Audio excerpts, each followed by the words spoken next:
Greetings and welcome to Magic with Tamala Farron. Today we're going to talk about a specific author who I often get questions on, who do you suggest to read?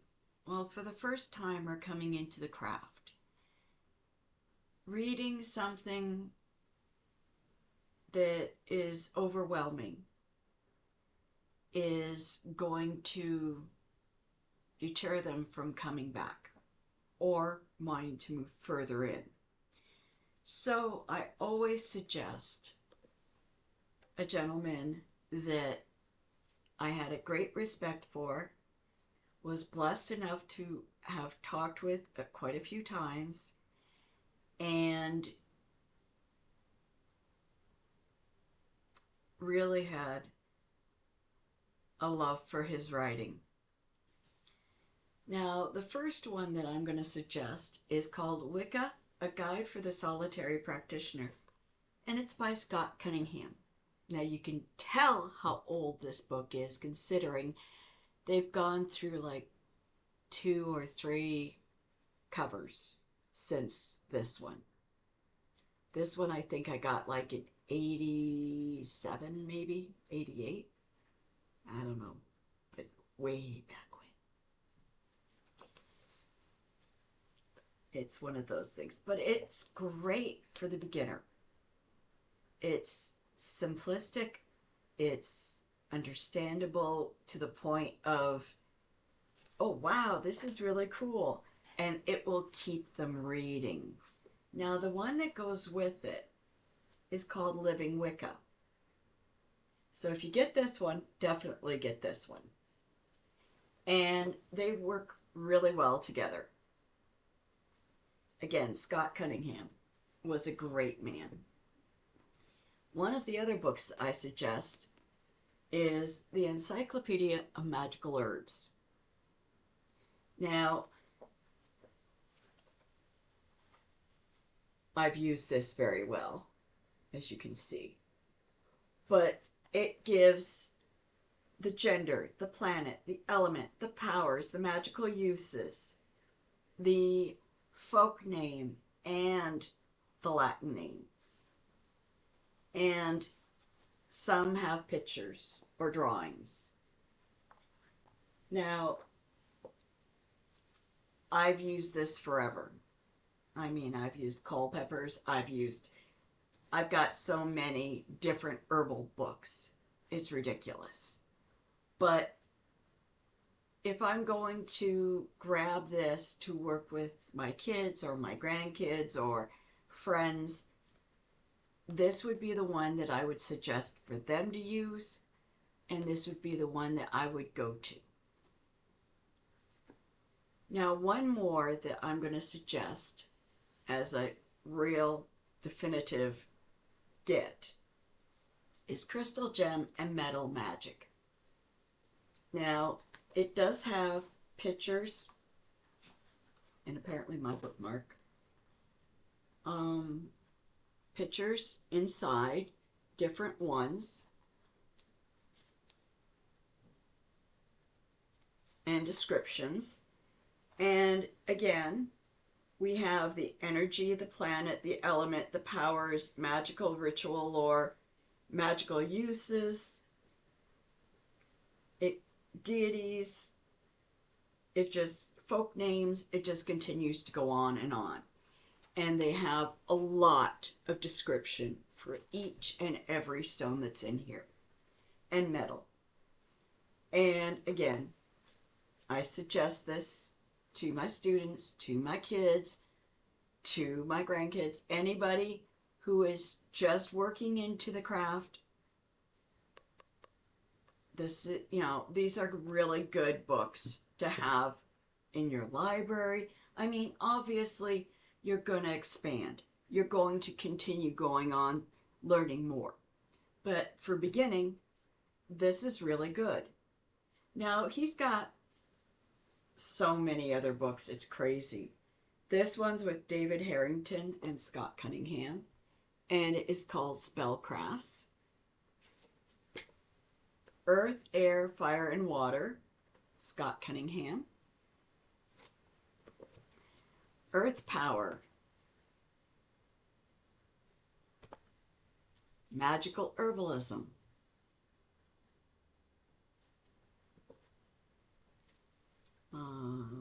Magical Aromatherapy. Incense, Oils, and Brews. Again, if you're looking them up and you see a different cover, it's because these are the originals. Yeah, I'm that old. This one here is The Magic of Food. Wonderful, absolutely wonderful.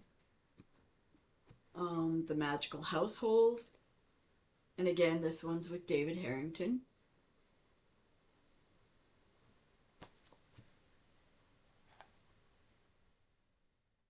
This is the original Magic of Incense, Oils, and Brews.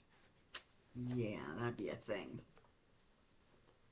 This one here is Hawaii Religion and Magic. They're all really great reads and really easy to read. So you're not stuck on, okay, what does that mean? And what does this do? And what is that it? You actually understand it. You can comprehend these very simplistically. And they work. They're very good. Now, this is something that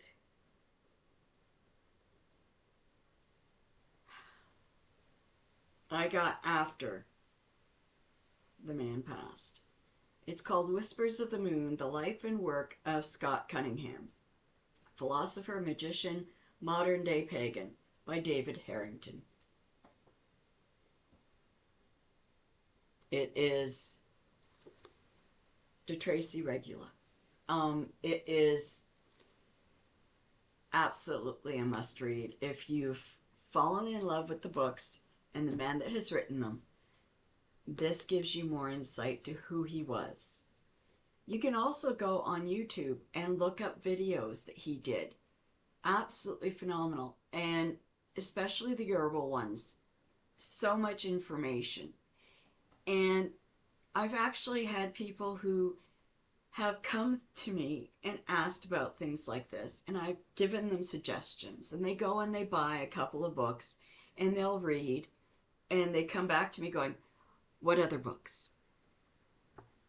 That tells me that they understood, they're interested, they're serious, and they want more. If you give them something like The Witch's Bible by Janet and Stuart Farrer, you are going to have somebody who is completely confused and going, I'm not getting this. And it's not because it isn't knowledgeable. It is amazing, and I love the book, but it is something that you have to have some knowledge of the craft to understand that. And this will assist you. So, with working with Scott Cunningham, you are going to open up to a very positive, clear-minded path on to the craft. You are going to have very simplistic rituals, very wonderful spells. He is going to introduce you to magic on a daily basis. And this will all complement anything you continue to do on in your life. Some people have read his books, enjoyed them, and then gone on to different aspects and went, okay, I no longer need these. I'll just give these to somebody else who's interested and I'll go my way. That's fine too. They've done their purpose for them. That means they were the stepping stone to the craft for them. Some people continue to work with these books on a regular basis, and that's amazing as well, because the man was genuinely gifted.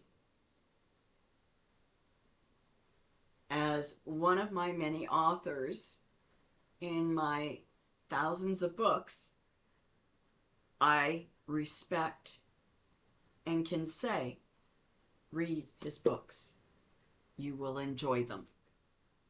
And if you're coming into the craft, they're definitely something that will entice you to be the best you can be. It will give you a reasoning to enjoy and work with simplistic things throughout your day, from making teas to cooking dinner to, going for a walk down by the beach and finding shells and stones and making your own tools and working with how you can bring forth magic into your life. This is definitely an author I recommend. And like I said, there are many books that you will find by him. You may not get them all at different stores, say like Indigos or Chapters, whatever. And you might find one or two at the local pagan store. That's fine too. Go online. Go on Amazon and you'll see them used and new, and you can order them from there. You can also order them from Indigos and they'll send it right to your house. So you have different choices. And you can ask friends too. Say, if they're practicing and you want to read, say, hey, can I borrow that book? Or do you have an extra copy I can have? Because sometimes I know that I'll have some books thrown at me that I've already got, whether from a covener or from a friend. And if that's the case, I gift them to somebody who can use them as well. And every once in a while, I'll get a solitary, or I'll find one at a secondhand store for $1.99 and I'll pick it up because I know there's somebody else down the road that's going to come along. And they're a definite must. I think they're really good, and they're great to work with kids. They're great to work with teenagers. They're great to work with families. So there's something that you can put out and let everyone enjoy. It's as simple as that. I hope you've enjoyed this. Scott Cunningham, the many different books that he's put out there will help, and I suggest them all. I will have other books and other authors that I will review in the coming weeks, and I hope you enjoy them as well. But remember, Scott Cunningham, good man, good writer, good witch. Read his books. Please click like and subscribe, and thank you ever so much for being so patient and understanding. Blessed be.